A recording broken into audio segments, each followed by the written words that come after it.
Good afternoon, everyone. Happy Sunday. Welcome to Happy Chaise Chat Sunday. here Yes. on Sisterhood Cookout. Thank you so much for joining us for another episode. This week, we're actually just going to kind of talk about some current events because there's so much going on in the world.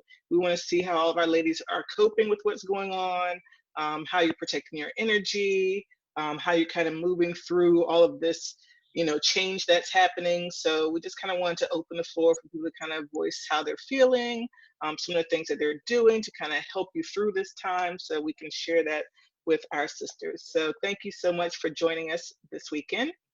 It's our first time live, as Ann said, so super excited. So thank you for joining us. So we'll go ahead and start. Current events. What do you guys have? What's going on? How is everyone feeling this weekend? Misha, tell us, girl, how you feeling? I'm feeling good. We just left our house probably for the first time on a real outing in over 2 months. So we just went to a couple of stores and that felt like a big thing. Other than that, I think what's helping me right now with current events is maybe unplugging periodically and not watching the constant media of what's happening. I was doing that with the pandemic. And then ever since Wednesday, I've had to do that periodically with what's going on in all the major cities, just to kind of unplug and come back in when I feel recharged. And then the other thing that I've been doing is just unfriending people on Facebook left and right that I don't want to argue with, because I've already gotten into a Facebook argument with somebody. And I was surprised. I think that what might be most triggering is that people are surprised if you disagree with them. So I've just started, those are the things I've been doing to cope, and we'll see how it works out. I mean, it's kind of a work in progress. Yeah, that's a great point. I mean, I've found myself, coming across people with opposing views and things. I'm just like, really? But instead of responding to some, I just had to say, you know what? Let's just separate that energy. Just separate that energy, because it's going to take you down a black hole. So sometimes whenever it's, people who are closer to you, you kind of want to get a little bit more perspective of where they're coming from, because like you said, it does surprise you when you see that they have those views that are a little bit different.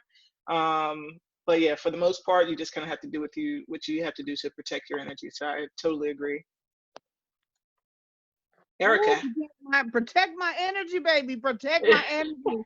Hey, Erica. I'm sorry, y'all. I'm dealing with some stuff right now. So please bear with me. That's okay. We're glad that you got your mic on so we can hear from you. I just like right now I'm in a. Tell us where you are, Erica. We're here for you, girl. We are here for you. We are here for you, sis. Take your time. Take your time. My oldest son was arrested this morning with all of the protests and whatnot going on here in Minnesota. And he is 28 years old, and it doesn't matter. He could be 48 years old. It doesn't matter. He's still my child, right? Right. He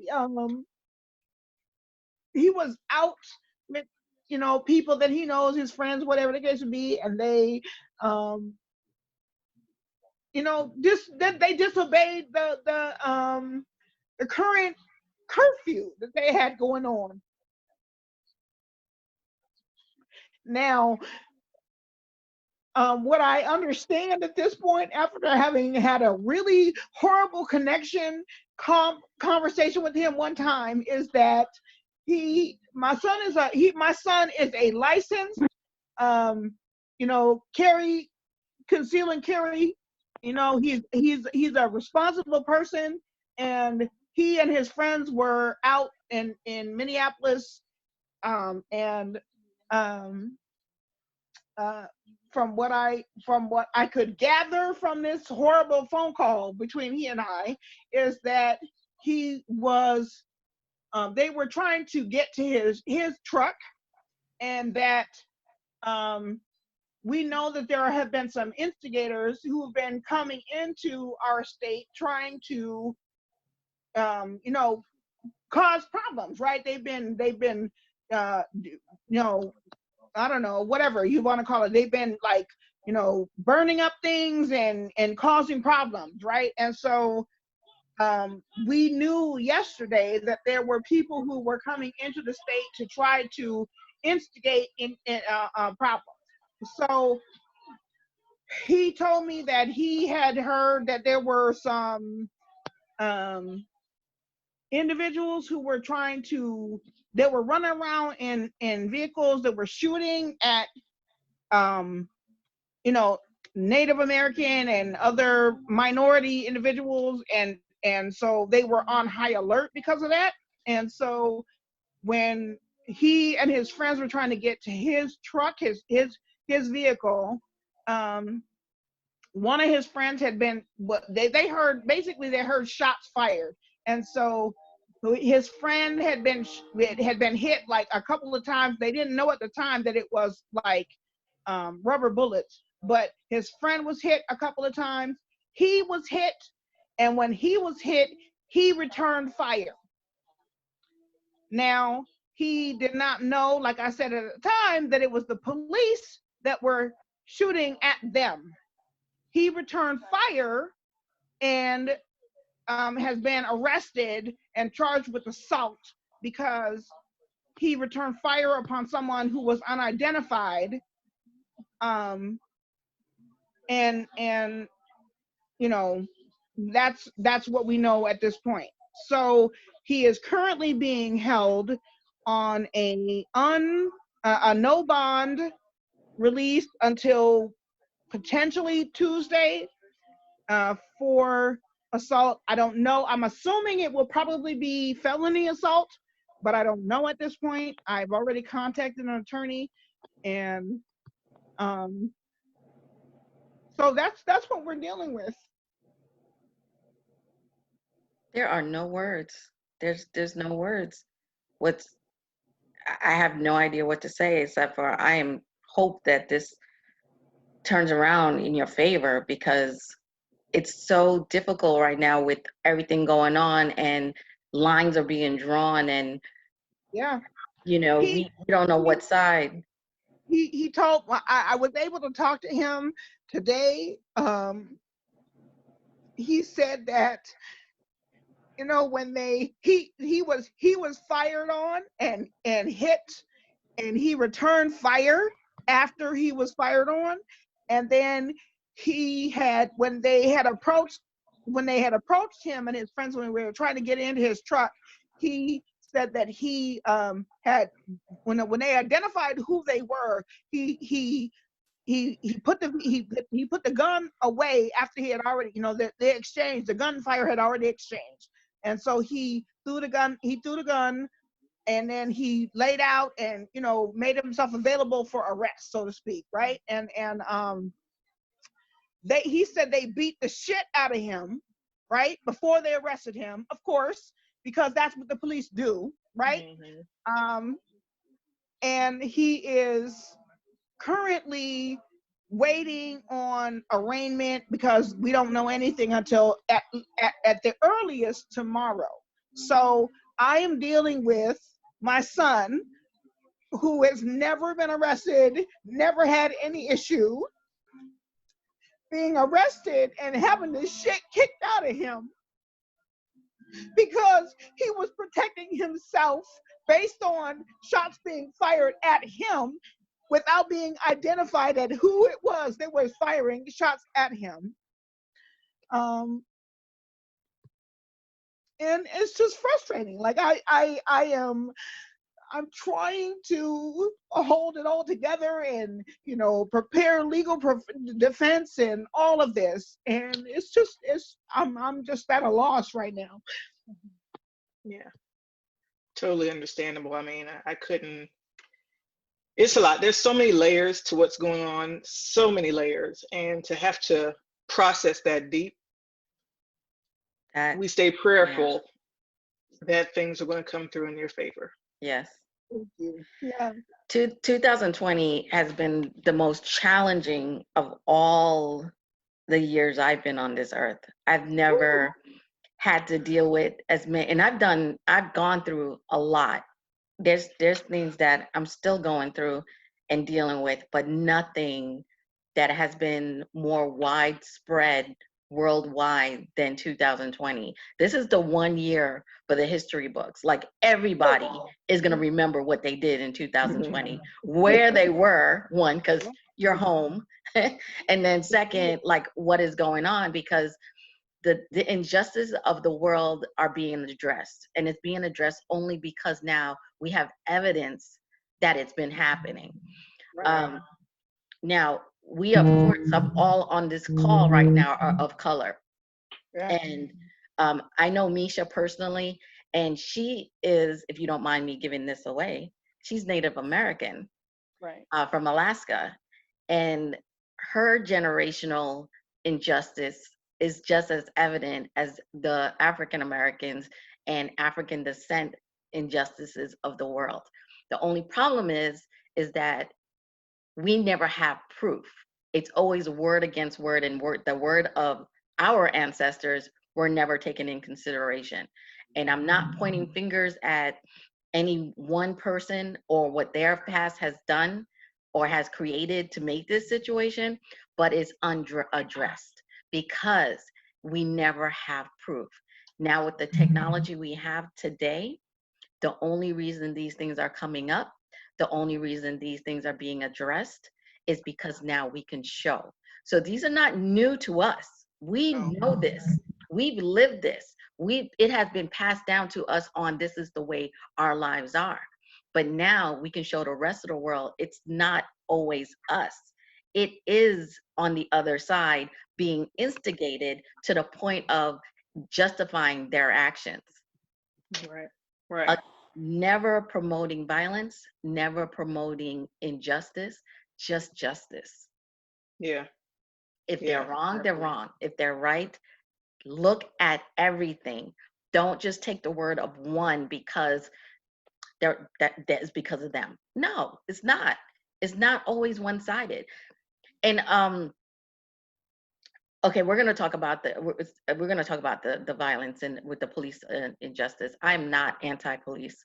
I'm not. There are a lot of wonderful police officers out there, but there was one post on Facebook that says if you have 10 bad police officers and 1,000 good police officers, or any type of law enforcement, I don't care if it's just police officers, any type of law enforcement out there, and no one reports those 10, that's 1,010 not so good police officers, because you're letting the others, that minority, get away with the injustice.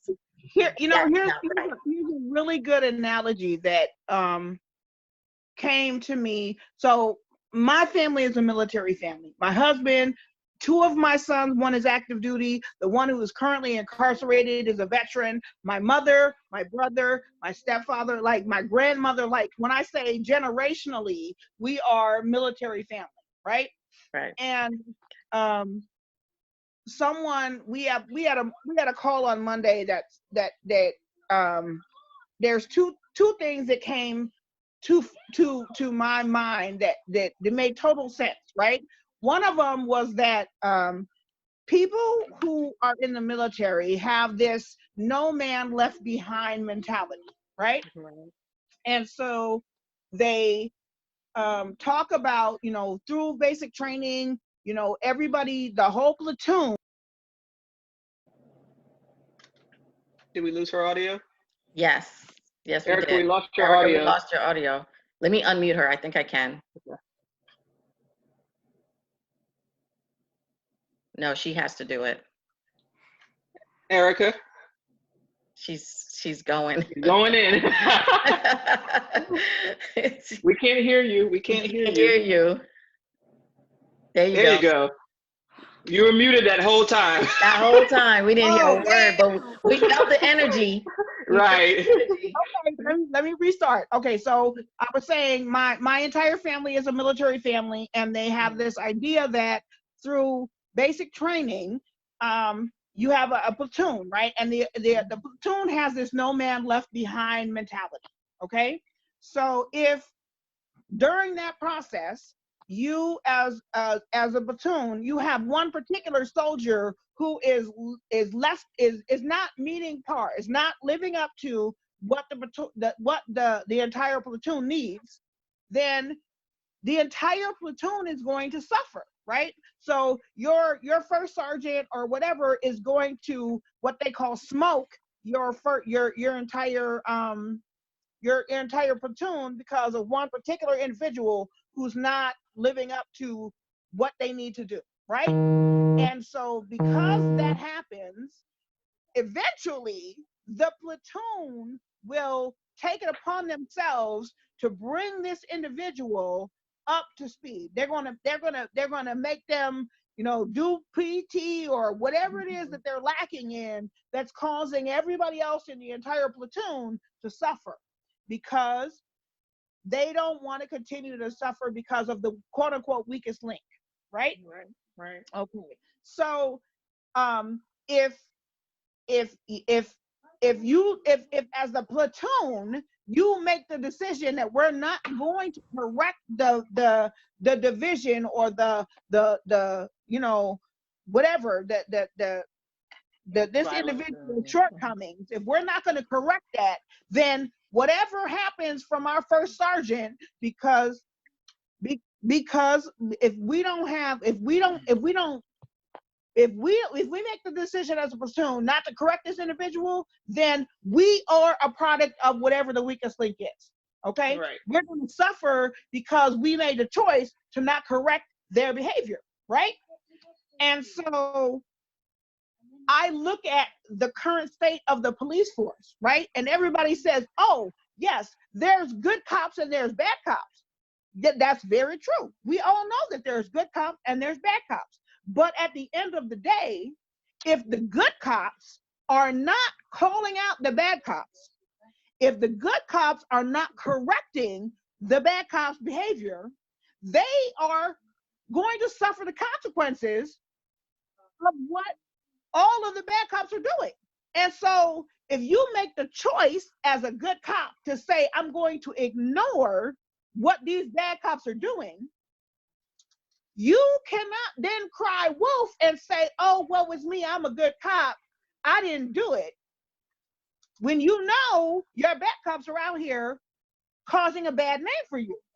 Right. You have the responsibility in that no man left behind, you are all one unit, to pull the weakest link up to you to the rest of what everybody's responsible for. Yeah. Right? Yes. Okay. Yeah. And that's what it boils down to. And right now, people talked about on this call that we had, like, listen, I come from a corporal punishment family, okay? When I was a kid and I didn't do right, okay, my mother would give me warnings and she would give me an opportunity to correct my behavior, okay? But at a point, if I didn't listen or I didn't correct my behavior, she beat my ass. Point blank. A flying shoe somewhere coming at you. Shoe, it was a wooden spoon, it was an extension cord, whatever it was. If I didn't get my shit together, my mother beat my ass. Point blank and simple. Okay. And so if right now what's happening is people are tired. People have been talking about the injustice. People are talking about how we need a change in, the justice system and whatever the case would be. And the government has not listened to the people. And so now the people right now are whipping that ass because they're tired of talking. They're saying, you don't hear me when I tell you I am tired of telling you this is wrong. Right. And you're need to correct it. And Erica, you're completely correct on that. But when you look at the reason of the not listening and the reason behind things not changing, you got to look at the money. Follow the money. Has to stand it, baby. A lot of people will not understand why things are not changing. If you follow the money, you'll find out why things are not changing. Amen. What are they building faster than they are high rises? Woo! What are they doing more than anything? They're putting out more lawyers. There's more lawyers out in the world, right? There's more lawsuits out in the world. There's more prisons out in the world. They're pushing out more police officers everywhere. The military is growing. And there are— Ooh, did you see the bonus they're giving for joining the military? $40,000 bonuses? Listen to me, okay? They're even inciting more professionals to join the military. They need more dentists. They need more doctors. They need more everything. Why? Because war, whether it's civil or whether it's worldwide, is money. All about the money. And when you have people here that are building, prisons are not held by the government or the state. They're held by private corporations. And when you look at the money that people get by investing in the IPO of a prison being built, it's per person. And the longer they're held per day is more money. When I went to school in the Bronx, and when you were graduating, we went to a vocational school. And one of the things that they are— am I frozen? Can you guys see me? You're freezing just a little bit, but it's coming slowly. Good. Okay. So one of the things a lot of people did when they graduated high school, if they didn't want to go right to college, they became correctional officers. Like that was the go-to things. If you didn't become a bus driver, you became a correctional officer. And I didn't understand why that was good. And everybody would talk about how the money was good. You would get the overtime. There was no entrepreneurship. There was no professional way of thinking except for how to get a paycheck and how to get the biggest one. And one of the ways that they did that was joining the correctional officers union. And when they did that, all it did was make more cynical, negative, and dysfunctional individuals that came from a very positive, loving background, because now they're only surrounded by all this negativity. And the more money they throw at it, the more they get to recruit other people to come into the same situation. Now, I was listening to, I don't listen to the news that often, just like Misha, I also unplugged from all of that. But Governor Cuomo of New York State, he was making a list of all the people of injustice, like Floyd and all the other ones. Now, that list it went back to like 1965 or something like that. But that list does not even come close to the real list. If we were to put the list, is in the millions. Can you hear me? I can now. It's cutting out. All right, good. That list goes into the millions. And just for us to say that the 20 or 25 on that list is the reason, it's only because technology has allowed us to show what's always been going on. And the money is always the root of the problem. If money's not the root of all evil, don't get me wrong on that at all, because money is just a tool, is what you do with it.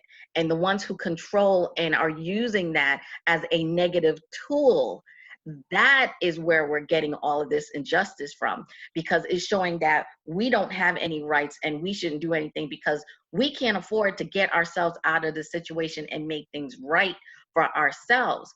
And turning each other on each other is not the way. Protests, I love protests, because I protest when you're destroying your own neighborhoods. And then now I've seen that other states coming and helping to destroy your city.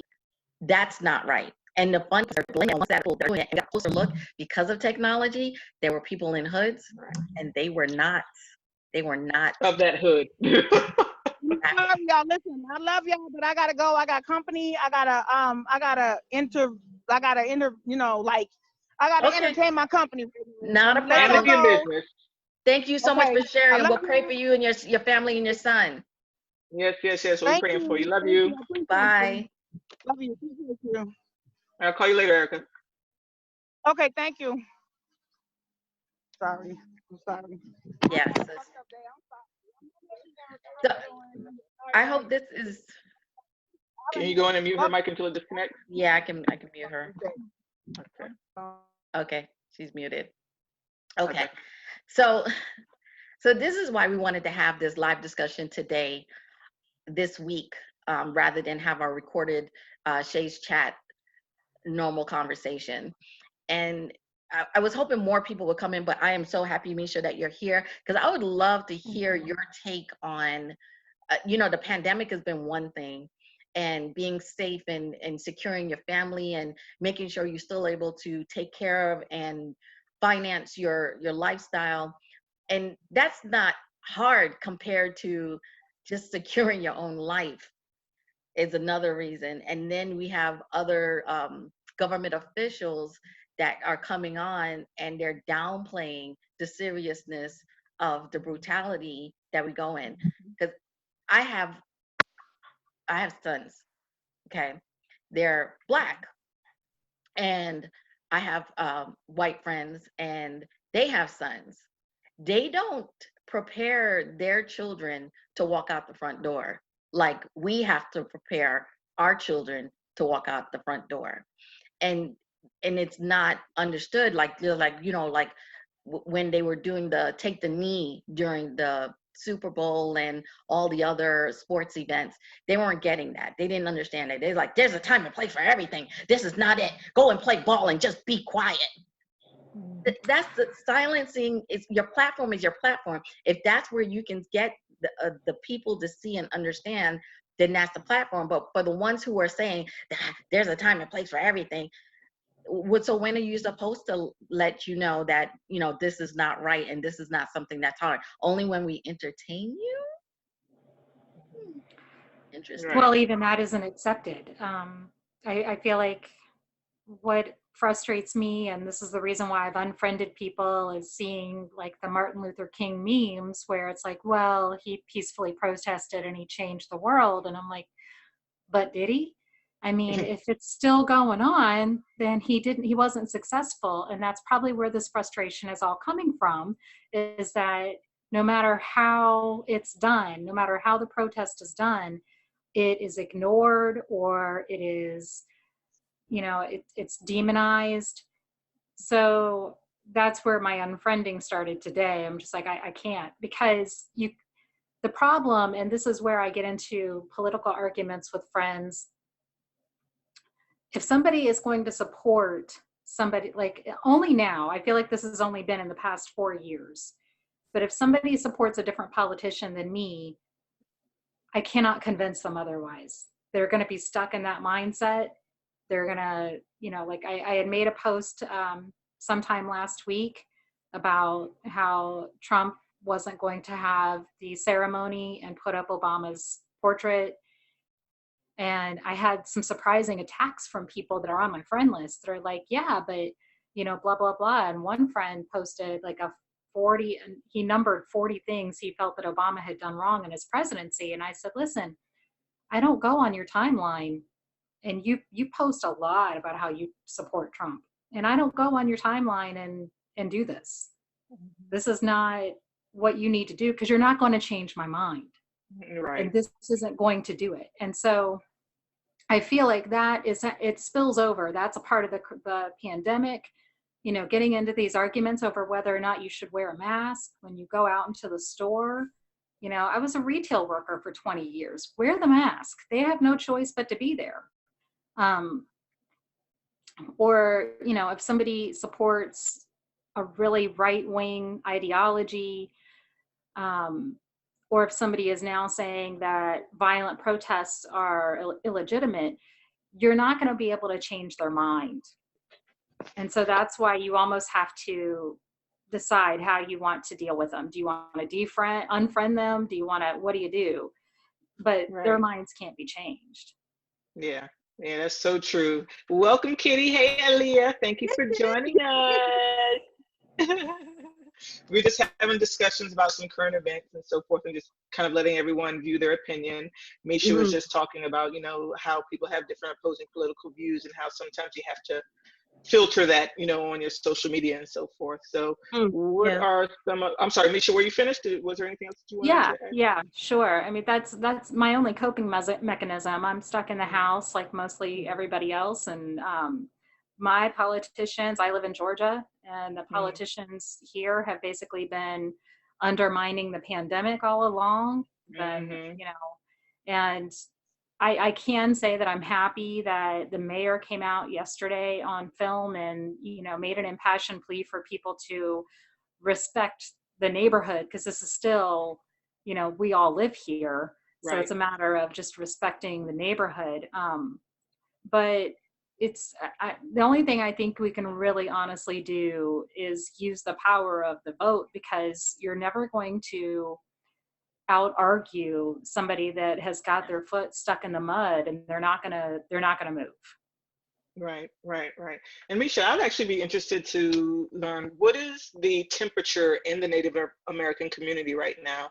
You guys have been fighting some serious battles over the past, for a long time, but especially with the stuff that's more prevalent in the news with the pipelines and so forth.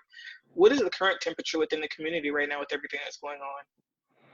Well, I know in Seattle just this past week, instead of getting COVID-19 supplies for testing, they were accidentally sent a shipment of body bags.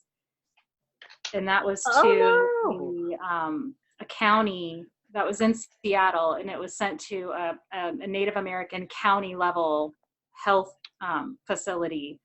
So my sister works in Alaska, where I'm from. She works, she has to get supplies in to get out to the villages, like medical supplies to get out to the villages. It's just a really slow response. I mean, I think we all just know the truth unless you want to ignore it. There's a slow response to helping anybody that isn't, and I don't even know if it's so much a racial divide. It's really more about economic divide. It's the green. Have and have not. It's not a red, yellow, black problem. It's a green problem. Right. Yeah. So unless you have that, you're not gonna see a big response to your call. Because the Navajo Nation right now is suffering, and the Doctors Without Borders had to go in and help the Navajo Nation. I mean, this is in our nation. That shouldn't be happening in the U.S. Doctors Without Borders, they go to third world countries. Their borders, they break the borders, exactly. So that's the temperature right now in the Native culture. That's just with current events. I mean, I think that you might notice a lot on social media when stuff like what's going on right now happens. There's usually a lot of unity between the colors outside of the white community, because there has been the common thread of victimization and marginalization. It's pretty common. But the real issue, I think to Ann's point, is it's not really all that racial. It's more about the money. If all of us on this call had money, well, we probably wouldn't be on the call. Like it just wouldn't be, none of this stuff would be in our orbit. Yeah, I agree. And I was actually I had the thought the other day that I feel, and everybody, has their ideas of if they were rich or wealthy, what they would do and how they would move. But I thought, what a burden it must be to have reached a level of like major wealth, but to not have an impact whenever you see your people suffering.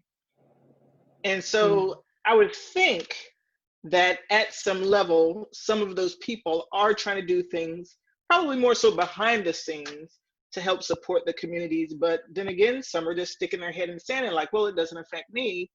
So, it's not my business. I have what I need. My family's good. So good luck to you.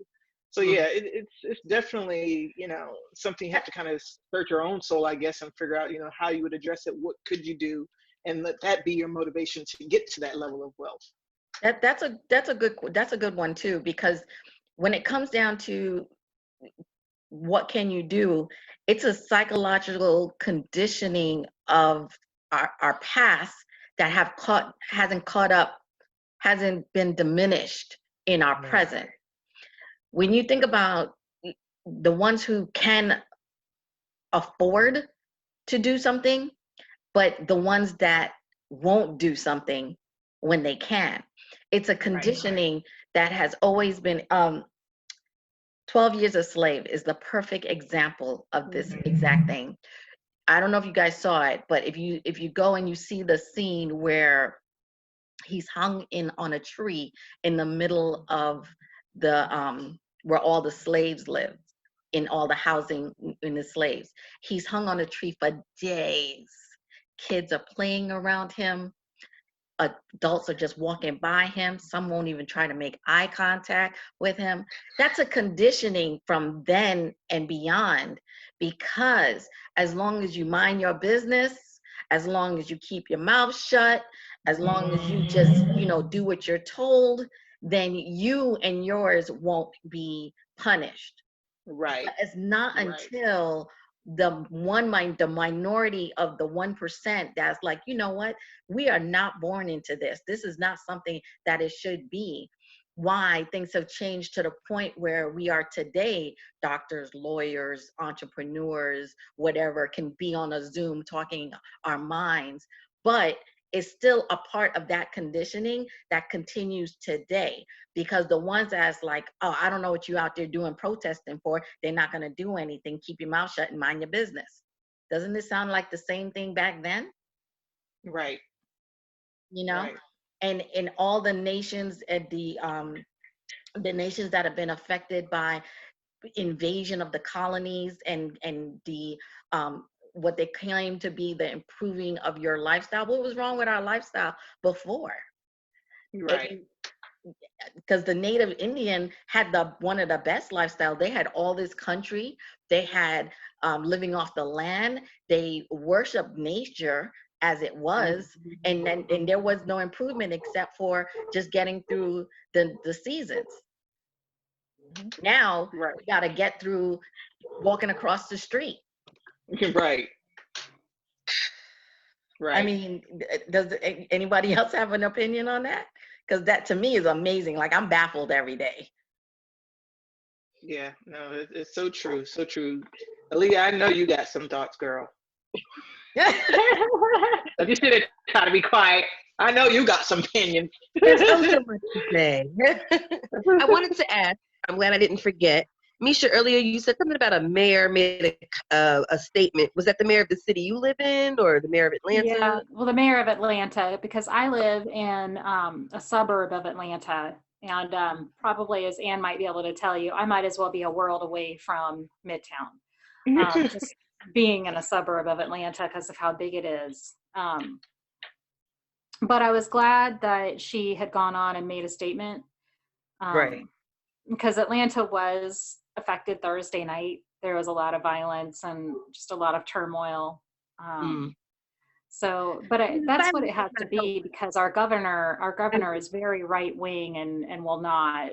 And the sad part is, the higher you go up the chain, the less organized it is. And that's really the opposite of how America was supposed, the structure, what am I saying, politically, should be the opposite. The executive branch at the federal level should be the strongest. Right. So like you were saying, voting, yes, incredibly necessary. But I think something that was striking me over these last few days, unfortunately, is that it's like, okay, I'm kind of used to this. Firsthand experience.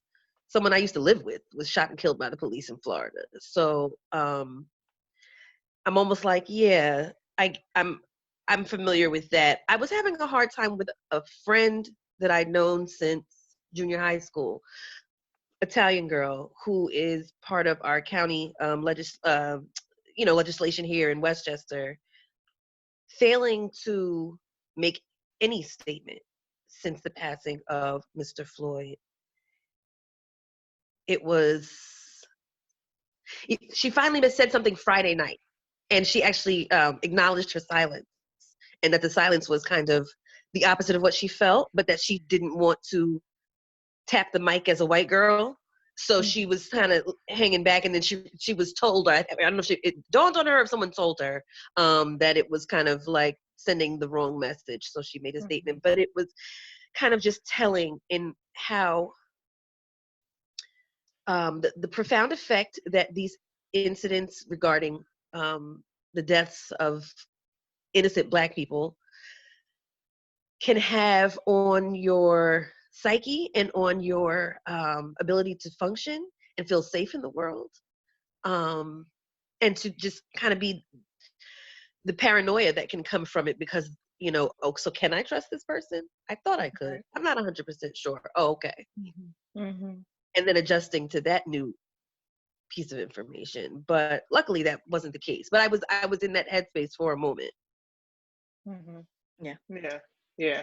Well, just before you came on, we had another group member that was on, Erica, and I'm sure you'll see it in the playback, but of course she was sharing with us that her son has been arrested, and she lives in Minneapolis, and he was out, and I think she said he was trying to get back to his truck, and they heard some gunshots and shots were fired towards them. He is a veteran. He does have a license to carry, so he of course thought his life was in danger and started to fire back. Turns out those were police officers that were firing rubber bullets at them, but they were not aware of that. So she's dealing with that right now. So obviously we're keeping her in our prayers that their situation will turn around for the better, because he is being held in custody right now. But yes, I think that I like the fact that I did recently see the good cops finally speaking out. You know, you see a couple videos on social media of 4 or 5 cops who are saying, no, I'm not with this. This is not what I stand for. This is not why I joined. This is not what I signed up for. This is not why I wear the badge. I do not agree with what's going on. It's wrong. And the sad part is they're probably going to be reprimanded for that. Yep. That's so sad. Yeah. Like, you join something to make a difference, to help save lives, and that's not happening. And the very opposite of why you join is happening. How do you maneuver in that space? You know, so I don't know. It's a tough spot to be in. I have a confession. You dating a police officer? No. Well, after what I tell you what I'm confessing about, I might try to find me one of those, but until then. So I joined TikTok. Don't do it. It's addictive. You will lose so much sleep. Oh my God. And one of the reasons I'm losing sleep on TikTok is because I follow a lot of police officers. Yeah, I never see these type of police officers. Just saying. Ooh, you don't say. Anywho. I wasn't sure where we were going with that, but okay, circle back. I digress. Let me get back to this. Okay. Whew. All right. So in following these police officers, they get to speak their minds. They speak their truth. And one of the things that each and every single one of them, of all color, all races, all backgrounds, have spoken about is not only Floyd, but all the others. And having partners or people that are in their forces or around them that step out of line like that and not doing something about it. That is the first time I have ever heard anybody do that. And they're doing it on their personal platforms. So like you said, they can get reprimanded or probably will be reprimanded for that, but they're not being silent because they know that this is public. So what they're saying, they know they're putting it out there. And I applaud them for that, because not only do they need to speak about that, they need to do something about it. So those 10 that are bad apples, you thousands out there that don't agree with that, step in and stop them. The gentleman that was killed in New York, I forgot his name. He was, I watched that video. I couldn't do nothing but cry. What's his name? Eric Garner in Staten Island? The one that got choked out by the police officer, and he was using excessive force, and all he did was hand his hands up, and then all the other police officers around him, they already got him on the ground. It's 7 of you guys around him. Why is he dead? The one that was in was the first I can't breathe. He can't breathe. That was the I can't breathe that was supposed to prove that when Mr. Floyd said I can't breathe, to take him seriously. Right. And then the one that was in handcuffs, put in the back of a paddy wagon, and then he's dead. He was in handcuffs in the back of an Freddie Gray. armored paddy wagon. Why is he In dead? Baltimore, I believe. Yeah. You know what I'm saying? It's like these people like that, or someone that's drunk, that's running around naked, waving around a gun, but they're talking him down. I'm not gonna say Right. who that is, but they're talking him Right. down, and no I don't guns are know. drawn. No guns are drawn. That's He's what this waving a person might gun, look like. but no guns are drawn. I'm not understanding. I'm not understanding that. Okay, I don't Yeah. understand that. Oh, you should have seen the one. There was one I saw the other day where the guy was probably drunk and he's in a truck and two officers, one female officer and one male officer, trying to wrestle him out of the truck. And this guy's putting up a good burly fight. Like he's just, you know. So they finally get him out of the truck. You know, the one female officer, you know, kind of small frame, younger, blonde girl, had her little stick out. She's trying to hit him and everything. He is not going down. They got him down on the ground. They're in a puddle. You know, this guy manages to get her wand off of her, start hitting her with it. The other guy is still like trying to tase him or something. The guy manages to get up off the ground, go around the police vehicle that was parked next to it, get in it, and drive off. Not one shot fired. Not one. No tasers. Nothing. No, I couldn't believe it. Like, it was comical because it's just like, this can't be true. I mean, his blood is all out, and the lady who's filming it, I guess his wife, is like, no, Earl, stop. You're gonna get in trouble. Not even you're gonna get shot. You're gonna get in trouble. Right. Like, Right. this can't be real. This cannot be real. Homeboy drove off in the police wagon. The level of tolerance, you know, Right. from what they will accept from one suspect to the other. Right. Right. Yeah, exactly. So it's just. Well, I think these protests are a really good example of that. I mean, I can't believe that they would allow armed militia right. that are not the military storm the Michigan Capitol Right. to intimidate the legislature. The legislature. Yeah. They did About not. Not one shot fired. Not one shot fired. They can take over an entire They building, got in the building. fully How do armed, you- but not one shot fired from anybody else. There's no metal detectors in Michigan? They were. I don't know. They turned them off. It was just allowed. It was just. And this is where, again, that's where the conditioning is that if you're white, you're right. Period. And I hate to say that. If you're white, you're right. And I have a lot of white friends, and I do apologize if anyone is offended. This is not meaning to offend anyone, because it's not about you and your feelings. It's about the people that are dying because people keep looking the other way. Always looking the other way. We have nations being eliminated just because they were born darker than the other. Just because. Right.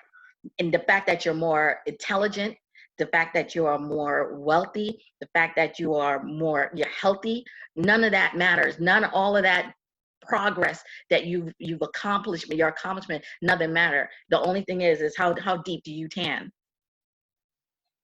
Right.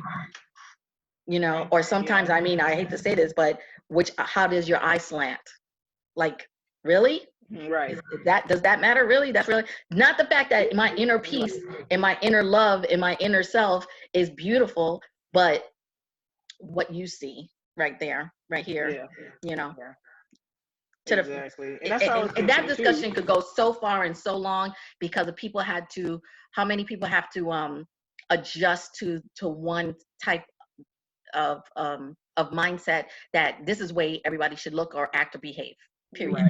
Right. You know. Right. And on any corner of the globe, you can talk about that. Corner, right. Because I watch it, like, I love to watch YouTube videos and I learn from them. But what I also take away from the education of what I intended for by watching this is I take away the self-disgust that they have. And I will watch the Asian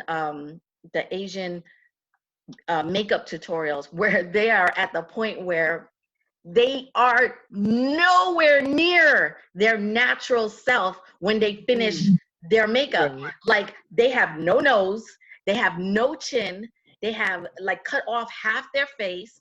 And I'm like, wait, this is why if somebody goes to jail for murder because the person they went to bed with is not the person they woke up with, I'm not mad.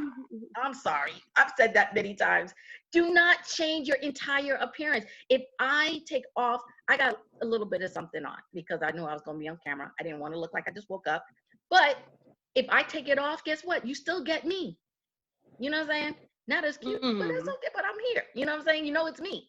If I went to the other end of the spectrum, I completely contorted to the point where I'm unrecognizable. No, I understand. I understand the situation.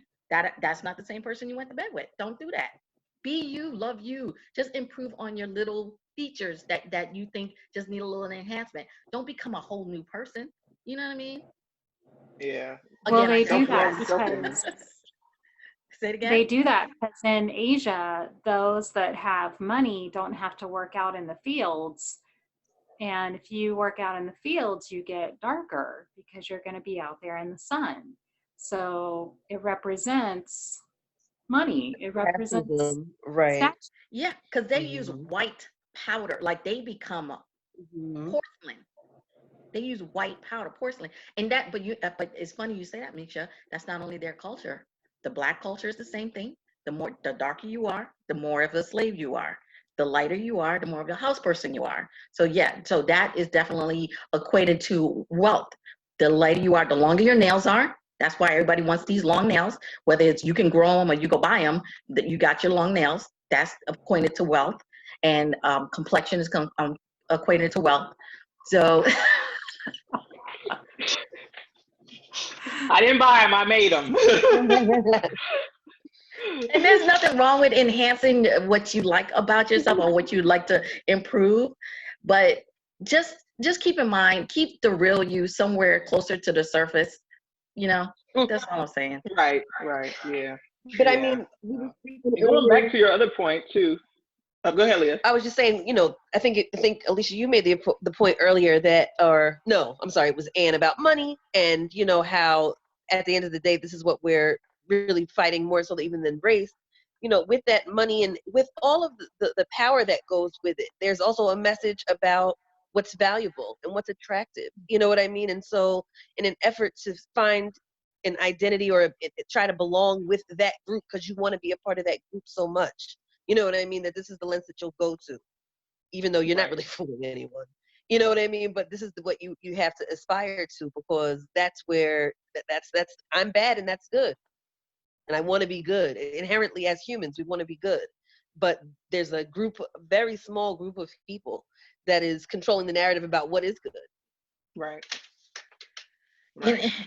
And that's why we're doing this too, because controlling the narrative, it controls the history that is put out there and what is being taught to our kids, because our generation is living it. The next generation is going to hear about it. And then the next generation after that, they're going to be learning about it, right? Because they won't have any part of it at all, because they're going to be outside of the spectrum of that. So we've learned through school and what we've learned as adults that those are two different type of educations.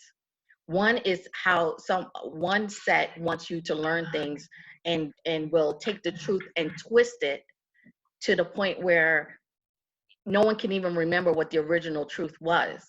But the way we have technology today, we can take that truth, keep that truth, and spread the truth. So that way, when the narrative comes, like people who always say that the inauguration was the biggest ever in life, when we know that was not true. So we can also take that truth. William Barr was on film saying it's the winners that write history. Right. So, we need to win more. We need to win more. Mm-hmm. We need to put more out there, and we need to collaborate as a people, collaborate as a group, as a nation, collaborate on the truth, and stop changing things and making it the pretty picture. The pretty picture does not help anyone. The truth does. And taking that truth and making it what it is, and understanding that this is why things are, that's how we move on and live the life that we deserve, not the one that is presented to us. Right. Yeah. And that's what I was saying. I think that, moving forward, when we come up to when we talk about spending, you know, the black dollar or the minority dollar, how we need to be more intentional with how we're using it, how we're growing it, how we're multiplying it moving forward. And I said, you know, I think we should have some type of sticker or flag or something, just like they did with the LBGT community, where businesses would show their solidarity and their support for them. They should have one for people of color too. I want to know if your business is supporting my community. Before I patronize you with my hard-earned dollar, I want to know that you're supporting my community. If you're in the community, then you should be supporting the community in some way, or I should know that I should be able to walk into your establishment and be welcome there, because otherwise you don't need my money. Right. So I would love to see that happen. Here's the fun. Oh, I love what you just said too, because we have reverted back to the days of mom and pop. I don't know if you guys noticed this, but the internet has broken corporate America. Mm-hmm. If you look, all the big stores that are out there, all the chain stores, they're all falling apart. They can't handle it anymore. They're closing. There's all Macy's, JCPenney, all of those stores are all closing. All the chain stores, most of them are closing now because they couldn't handle the change between the internet taking over and being in a physical place. So instead of adapting to the internet and making their stores like their warehouse rather than doing these central warehouses, they now have to close these stores and depend on warehouses. So now they become internet stores. But here is where I'm telling the people is take advantage of that. Mom and pops are still needed. Get out there, open up those boutiques again, open up those jewelry stores again, open up those restaurants that are not a part of Olive Garden or any other big chain. Right. I don't like, because I just ordered Olive Garden yesterday, but I'm just saying I would love grandma from the mother country to come and make me some linguine with some Alfredo sauce, you know, something like that, because they do it where it's not part of a bottle that was sent down from corporate. They crack an egg. They open up the thing. They make everything from scratch. You know, that's why, like, what's the chef? Gordon? That's Gordon? Gordon Ramsay. Gordon Ramsay. Gordon Ramsay makes everything from scratch. There is not one solitary thing that he pulls out of a jar. You know what I mean? If I'm going to go to a restaurant, I want to know your elbow got in my grease. You know what I mean? I want you to dig into the sauce. I want you to bring it. You know what I mean? Right. I don't want to just I defrost this morning. Defrost what? I don't want you to defrost it. No. Right. Sorry, rough ladies, but I'm down to 9% battery, and it's just Okay. gonna go. I know, I'm losing mine too. No problem. We're gonna wrap this up, and I love this discussion, and we're gonna do this again. We're gonna try to do it at least once a month. So, ladies, thank you again for joining us. This is Chaise Chat. And we are looking for you next Sunday. We're going to have another discussion with Henry Castillo, and I forgot where I put his book, but we're going to have a discussion about his book and hard breakups. So meet us here next week, and we're going to have another live discussion with him. But our little group here, our sisterhood cookout group, we're going to have another discussion like this again. So thank you again for giving us some of your time this Sunday. Enjoy the rest of the day, and you guys, see you during the week. Bye. Thanks, guys. Don't forget to go and like and share our YouTube channel as well. Go on YouTube, find the Sisterhood Cookout channel, and like and subscribe there as well. We definitely need your support, because then we can actually go live on that platform. So please, please, please make sure you go over and also refer your friends and family. Thank you. Thanks. Bye. Have a great weekend. Bye.